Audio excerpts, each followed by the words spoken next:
Sreelekha IPS ഈ വിഷയത്തെക്കുറിച്ച് പ്രതികരിക്കുന്നത്.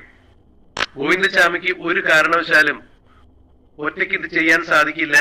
ജയിലിൽ നിന്നുള്ള ആളുകളുടെ കൃത്യമായ പിന്തുണയും സഹായവും കിട്ടാതെ ഒരു കാരണവശാലും ഗോവിന്ദചാമിക്കെന്നല്ല, കണ്ണൂർ സെൻട്രൽ ജയിൽ പോലുള്ള ജയിലിൽ നിന്ന് ഒരു കുറ്റവാളിക്കും ജയിൽ ചാടി പുറത്തു വരാൻ സാധിക്കില്ല എന്നാണ് ശ്രീലേഖ IPS വ്യക്തമാക്കിയത്. ജയിൽ ചട്ടങ്ങളുടെ നഗ്നമായ ലംഘനം ഇവിടെ കാണുന്നുണ്ട്. ഗോവിന്ദചാമിക്ക് എവിടെ നിന്നാണ് കറുത്ത പാന്റും ഷർട്ടും കിട്ടിയത്?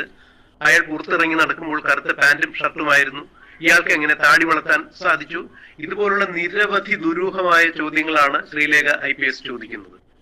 ശ്രീലേഖ IPS ഒരു മാധ്യമത്തിന് നൽകിയ അഭിമുഖത്തിലാണ് ഇത്തരം കാര്യങ്ങൾ വ്യക്തമാക്കിയത്. നമുക്ക് ശ്രീലേഖ IPSന്റെ വാക്കുകൾ ഒന്ന് കേൾക്കാം.